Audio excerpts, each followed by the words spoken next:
전화 받아서 보험 가입을 한다. 그러면 고지가 잘 될까요? 어려워요. 잘 되는 케이스가 얼마 전에 말씀하신 그분 또한 전화로만 계약이 10건이 넘게 있었어요.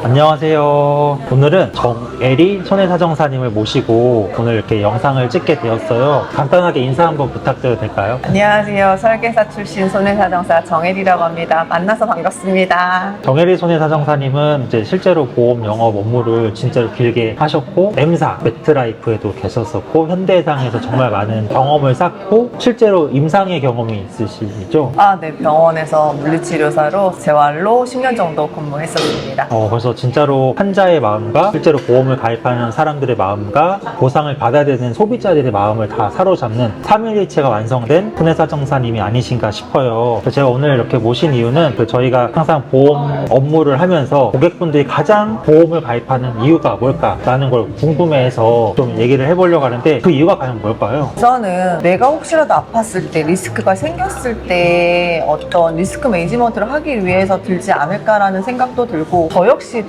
제가 막 돈이 많은 사람은 아니기 때문에 어떤 뭐 중대한 암이라든가 어떠한 질병에 걸렸을 때, 사고가 났을 때 그거에 대해서 조금은 대비하고자 하는 마음이 저는 큰 것 같아요. 오늘은 보험금을 잘 안 주는 이유들 몇 가지 중에서 좀 뭔가 같이 얘기해보고 싶은 부분이 있어서 좀 여쭤보려고 해요. 네. 예전에는 저희가 이제 손해사정사 업무하면서 다른 쟁점이 되게 많았는데, 영원히 쟁점이 있는 주제는 바로 이거, 바로 고지 의무다. 고지 의무를 사람들이 잘 안 지키는 이유는 뭘까요? 저도 사실 몰라요. 어제 일, 1년 전 일을 저도 몰라요. 몰라가지고 저도 제가 이 업무를 하면서 새롭게 보험 가입할 때 나 당연히 5년 이내에 입원 수술 없지, 병원 간 거 없겠지 하고, 저도 사실은 건강보험 심사평가원에 이제 병원 자료를, 건강이유나 이런 걸 봐요. 저도 보면서 저도 각성을 하는 게, 어머 나도 이렇게 인지를 못하고 있겠구나, 그걸 느끼는데, 고객님 또한 이런 바쁜 시대에 살면서 큰 입원 수술 아닌 이상은 인지하지 못하고 있어서 생기는 문제가 아닐까 싶어요. 진짜 웃긴 게, 똑같이 저도 제가 치료받은 적이 없다라고 했는데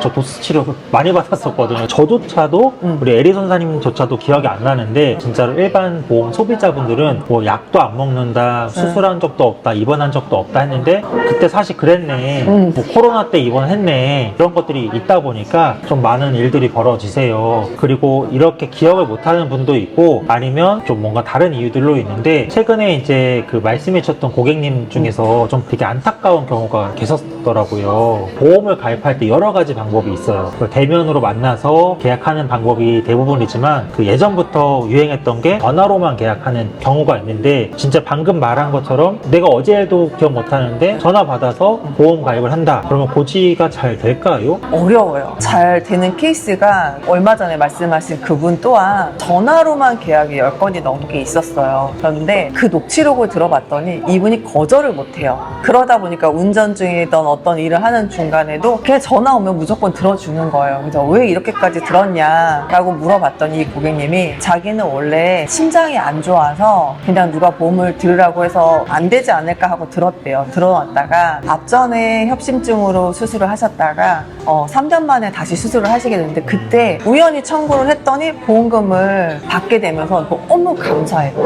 왜냐하면 항상 아프면 심장 수술하면 산정특례가 적용이 돼서 그래도 금액이 많이 들진 않지만 너무 감사하다 보니까 앞으로 이제 여러 회사에서 전화가 오면 그거를 감사한 마음으로 들었다 하더라고요. 아기가 없는데 매번 유병자 보험을 들으셨지만 매번 이제 추석이나 이런 자잘한 걸로 병원에 가시다 보니까 고객님도 인지를 못했었어요. 근데 고객님 또한 모르시고 계셨어요. 제가 그 녹취록을 몇 번 들어보고 나서, 이런 상황 때문에 혹시 운전 중이거나 뭐 다른 업무를 하셨기 때문에 인지를 못하지 않으셨을까요? 했더니 자기도 몰랐던 사실이라고 말씀하시더라고요. 저도 이 회사하고 한번 통화를 했었는데, 진짜 전화 오면 전화를 받아서 전화도 다 받아주시고, 보험 건의하면 다 보험 계약해 주신 분이 세상에 있다 없다, 없는 줄 알았는데 있더라고요. 모든 보험 설계사분들이 만나고 싶어 하는 분이 아니실까. 제가 설계사 때 만났으면 어땠을까. 전화로 주로 가입하는 보험사 계약이 이렇게 쭈루루룩 10개 넘게 이렇게 있어서 참 대단하시다, 그러니까 이 전화하신 분도 참 대단하시다라고 느꼈었는데, 이분이 결정적으로 진단명이 급성 심근경색이셨었던 게 맞죠? 처음에는 맞죠. 과거에도 진단비 받고, 그러니까 수술까지 하셨는데 또 그 이후에 보험을 가입하셨던 거고, 그래서 이거를 이제 보험금 청구하려고 보니까 가입 전에도 이게 진단이 되는 텐데 그럼 또 받을 수 있나요? 저도 쉽지는 않을 거라고 생각을 했는데 가입 전에 이미 심장 쪽으로 동일 부위에 두 번의 문제가 생겨서 똑같은 부위에 시술을 했고 그리고 보험 가입하고 나서 1년, 2년 만에 각각 이제 다시 수술을 했는데 저도 받을 수 없을 줄 알았어요. 8개월의 시간을 거쳐서 수술하신 의사 선생님 소견을 받아서 받을 수 있게 되었습니다.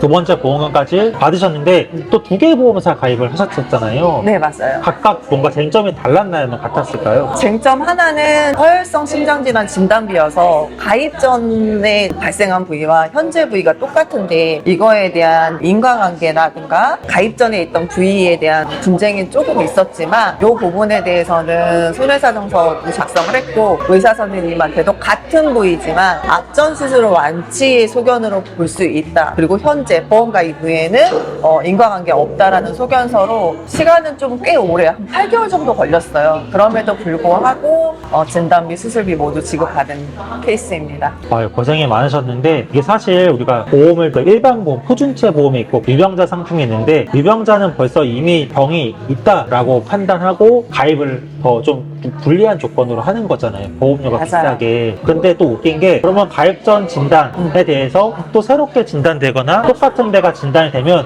보험금을 주냐라고 했을 때 주고 있나요?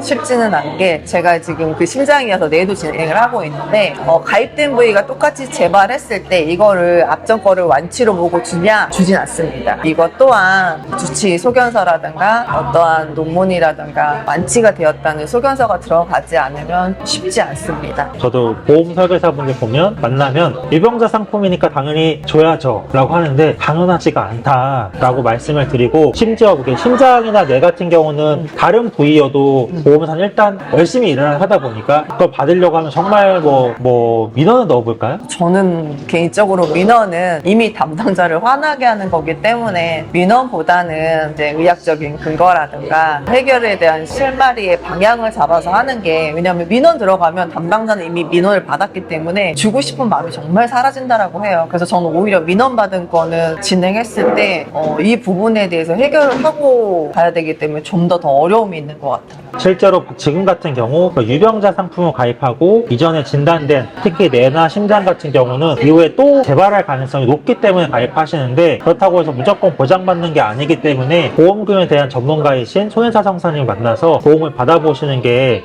어떨까 싶어요. 오늘 아까 말씀드린 고객님 같은 경우는 심지어 심장이 발생된 부위가 동일하다는 게 또 문제였지 않습니까? 네, 맞아요. 동일한 부위의 지금 3번째 수술이었습니다. 근데 이 정도면 보험금 받는 게 잘못된 거 아닌가요? 잘못된 거는 아니고 그 보험 자체가 이제 다른 설계사님들이 만약에 구독을 하고 계시다면 오해하실 소지가 있는 게 5년 이내에 암만 물어보는 상품을 가입을 하셨어요, 이분이. 근데 만약에 5년 이내에 11대 질병에 암, 뇌경색, 뇌출혈, 급성 심근경색이 있었다면 당연히 조금 보장에 문제가 있을 수 있겠지만 이분은 5년 이내에 암만 물어보는 상품이었고 같은 부위에 5년, 3년 전에 수술한 부위는 이미 스텐트 삽입수까지 했기 때문에 완치로 보고서 그리고 마지막에 수술하신 의사 선생님이 정말 소견서를 잘 써주셨기 때문에 이 세 개의 합이 맞아서 지급이 되었던 케이스입니다. 일단은 의사 선생님이 소견서를 잘 써주시는 경우는 사실 드물어요. 이게 왜 그렇냐면 사람이 아다르고 어다르고 의사 선생님도 그냥 써달라고 해서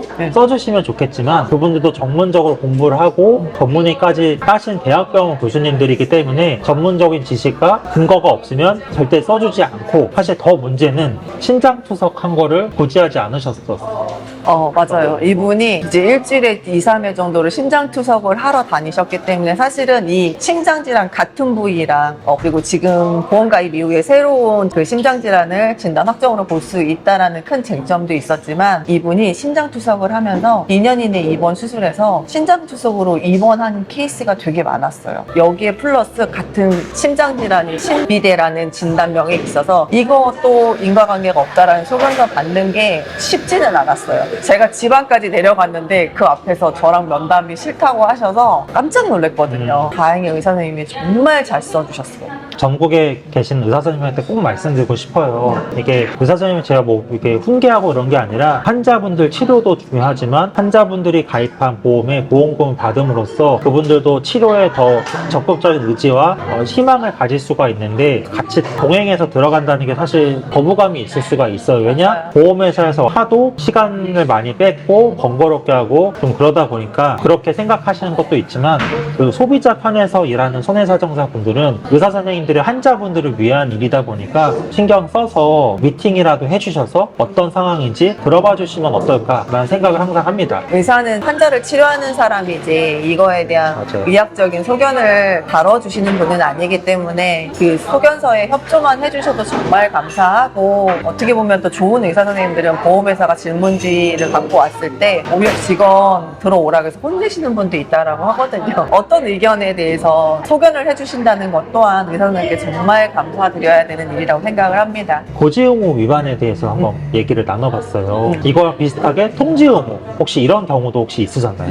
있었는데 저는 제가 설계사 출신이다 보니까 통지 의무가 발생했을 때는 보험 접수한 날로부터 한 달 이내에 보험사에 통지를 해야 되잖아요. 그런 경우에 저는 수임 계약서 하자마자 보험에 대한 담당자를 먼저 찾아요. 왜냐면 이거에 대한 배서가 첫 번째거든요. 그래야 해지가 안 당하기 때문에 이거를 어떻게 풀 것인가가 문제가 아니라 요거의 통지 의무에 대한 배서 먼저 시행을 해요. 보험을 지키는 일, 사실 상해보험 같은 경우는 나중에도 가입할 수 있는 부분이 있다 해도 어쨌든 보험 계약을 지키는 일도 또한 우리 역할이기 때문에 말씀하시는 게 너무 중요한 것 같습니다. 한번 다치다 보면 가볍게 다치고 아니면 수술하고 바로 완치가 되시는 분들은 새롭게 보험 가입하시기 수월하시겠지만 너무 많이 다치셨는데 더 이상 보험을 가입할 수 없거나 아니면 이 해당 상품의 입원이나 수술 이런 것들이 있어서 이 보험이 꼭 유지가 돼야 되는 분들이 있기 때문에 보험금을 받는 것도 참 중요하지만 이 보험이 유지할 수 있느냐 없느냐도 큰 부분이라고 생각을 해서